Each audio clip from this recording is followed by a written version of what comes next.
Hey guys, what is going on? And today we're going to be looking at Dawnblade, the new subclass from Destiny 2. Now this is the beta, so we don't have everything unlocked, but already I am in love with this subclass. It is truly amazing. So I'm just going to go over all the abilities and quickly show you how the new playstyle works for this subclass. So first off, we have the glides. It's just the same glides as last time. You have balanced, burst, and control, whatever the good stuff that is.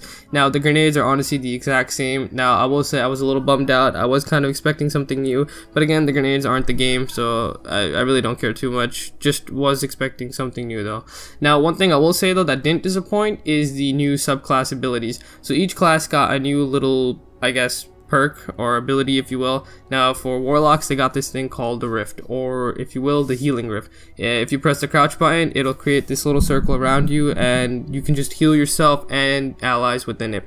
And at the same time, you have the second one, which is called Empowering Rift, and as you can read it, it will basically give you a damage boost to you and your allies. I think that's really cool. It's kind of like the Titan bubble without the shield, so that's awesome. Again, you could use it a lot because it does have a pretty decent cooldown compared to supers, so that's awesome. Now, moving on to the skill tree, this is the really cool one. It's called Winged Sun. This allows Warlocks to attack and throw grenades while gliding in the air. Now, this is the one that changes the dynamic for the Warlocks. Now, the second one is called Heat Rises. Basically, if you get kills in the air, it'll actually cool down your melee and grenade. So that ties back to the whole airborne style of fighting. And this is another really cool one. It's called Icarus Dash. So basically, what this does is if you press B twice in the air, you'll actually do a dash, kind of like the Titan dash that was in Destiny 1 if you had the exotic helmet, but now it's just a basic ability. Now there is a 10-second cooldown on that, so you can't just spam it, but it is a really cool ability that keeps you alive in air.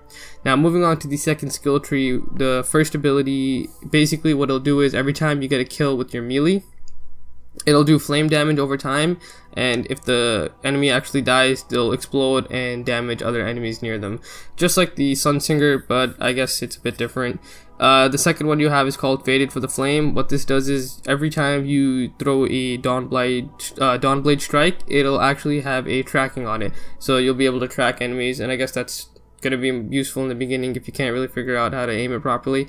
The third one is basically it increases duration every time you get a kill, and the last and most important one is Phoenix Dive. Basically every time you're in air, if you hold B, you can descend and it'll heal you. Now if you can't tell already, basically this class or this new subclass revolves around fighting in the air or airborne combat. I played with it for an hour or two, and honestly it's really more fun than I was expecting because it's just a lot more different than I thought it would be. The old Destiny, you could play ground and pound, just stay grounded on the floor. You didn't really have to jump. The only times I jumped was maybe to survive.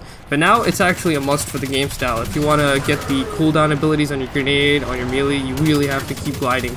They added the dash or the dodge in air, which really helps, and I didn't have it unlocked because this is just the beta, but once you get the Phoenix Dive, I'm pretty sure it'll tie in all really well together.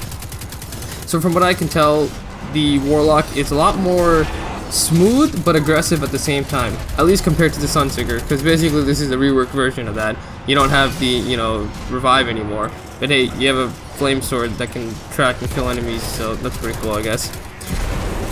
Now as far as gameplay goes, or the game style, you honestly should always be gliding. At least that's what I got from it, because it just ties back to your abilities really well.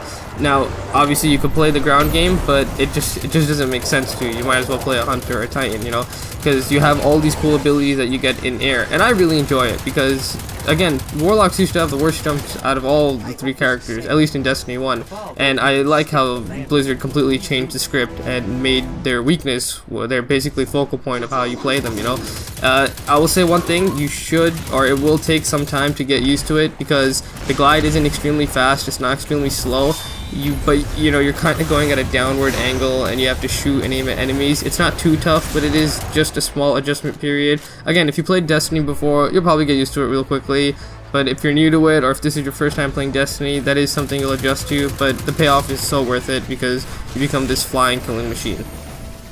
Now another thing I wanted to say was when you're using your Rift abilities, if you have the one that's healing, it does not make you invincible. Let me just say that. There were so many times where in my head I thought, oh, I have the Rift healing, so I'm just gonna throw it down and become invincible, and I was getting shot by like 5 enemies and I was on low health. So first of all, it does take like 2 to 3 seconds for it to activate because you have to cast it.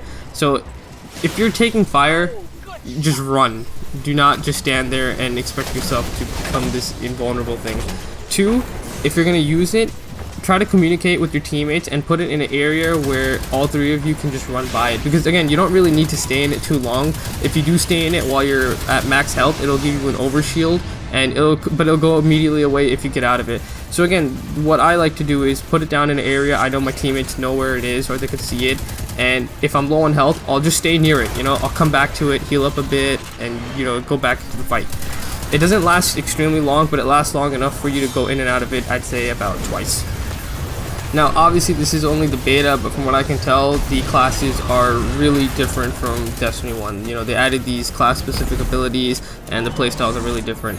Warlock was always my favorite, Dawnblade just makes me love them even more, and this whole new dynamic of airborne combat, it sounds so exciting.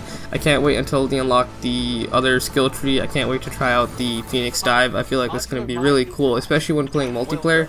Oh man, that's just going to be amazing. But yeah, I hope you guys enjoyed. That was just a quick guide. Again, this is just the beta, so there wasn't too much to do. There was just one strike, the story mission, and multiplayer matches. But other than that, I hope you guys enjoyed. Leave a like, subscribe if you really like my content, and yeah, catch you on the next one.